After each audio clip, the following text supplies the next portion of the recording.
Assalamualaikum warahmatullahi wabarakatuh. Perkenalkan, nama saya Yudhistira Saputra dari kelas 1D, 1 Akuntansi, Universitas Sultan Agung Tirtayasa.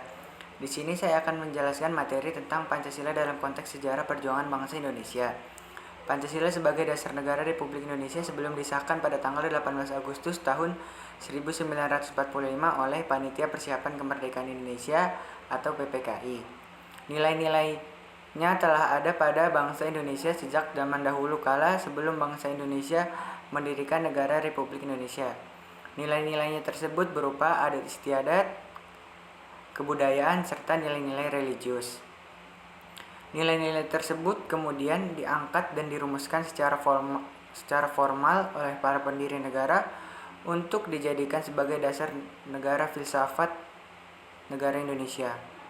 Dan proses perumusan materi Pancasila secara formal tersebut dilakukan melalui beberapa proses dan berbagai sidang, mulai dari sidang BPUPKI pertama, sidang Panitia 9, sidang BPUPKI kedua, dan yang akhirnya kemudian disahkannya Pancasila secara yuridis sebagai dasar filsafat negara Republik Indonesia.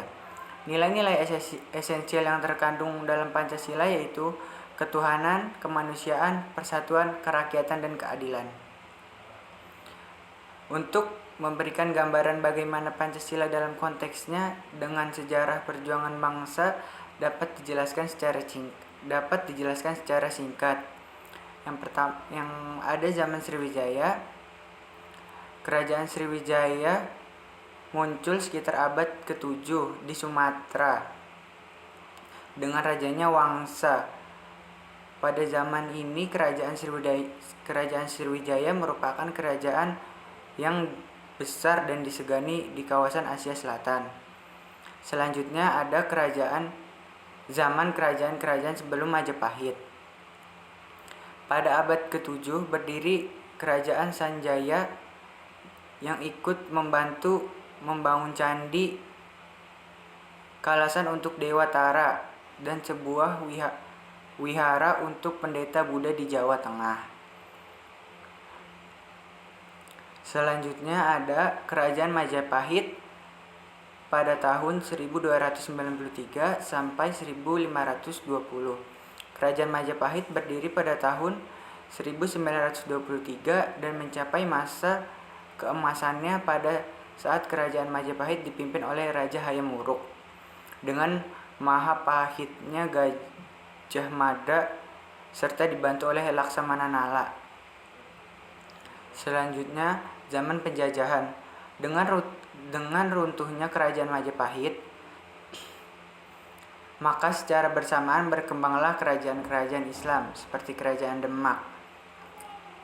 Dan mulailah berdatangan orang-orang Eropa di Nusantara seperti Portugis, Spanyol yang ingin menguasai tanaman dan rempah-rempah. Namun lama-kelamaan peran mereka meningkat menjadi penjajah. Selanjutnya ada kebangkitan nasional. Di tengah tumbuhnya kesadaran dan kekuatan kemampuan diri, terutama pada dunia bagian timur, maka di Indonesia pada tahun 1908 atau tepatnya pada tanggal 20 Mei 1908 telah lahir suatu gerakan kebangkitan nasional yang dipelopori oleh Wahidin Sudiharsono dengan Budi Utomo. Gerakan ini merupakan gerakan nasional untuk mewujudkan suatu bangsa yang merdeka dan berkuasa. Selanjutnya masa sidang BPUPKI. BPUPKI dilantik pada tanggal 29 Mei tahun 1945 dengan tugas pokoknya adalah melakukan penyelidikan terhadap usaha-usaha persiapan kemerdekaan Indonesia. Untuk tujuan tersebut maka dibentuk beberapa panitia. Yang pertama, panitia perumusan, kedua, panitia perancang Undang-Undang Dasar atau UUD, yang ketiga, panitia ekonomi dan keuangan, yang keempat, panitia pembela tanah air.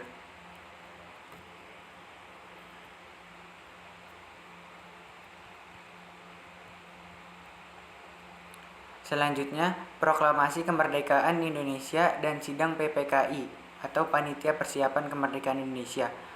Proklamasi Kemerdekaan Indonesia pada tanggal 17 Agustus 1945 bertepatan dengan tanggal 9 Agustus 1945 BPUPKI dibubarkan. Kemudian pada tanggal yang bersamaan pula dibentuk sebuah kepanitiaan yang diberi nama Panitia Persiapan Kemerdekaan Indonesia atau PPKI.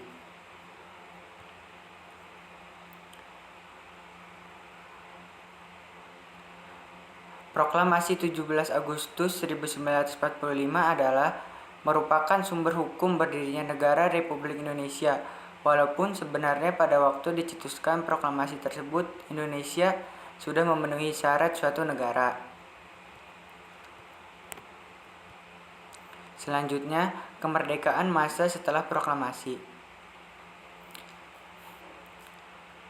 Walaupun proklamasi kemerdekaan Indonesia telah dilaksanakan pada tanggal 17 Agustus 1945, namun bangsa Indonesia masih menghadapi problematika, terutama yang berkaitan dengan kekuatan tentara sekutu, khususnya bangsa Belanda yang berupaya ingin berkuasa di Indonesia.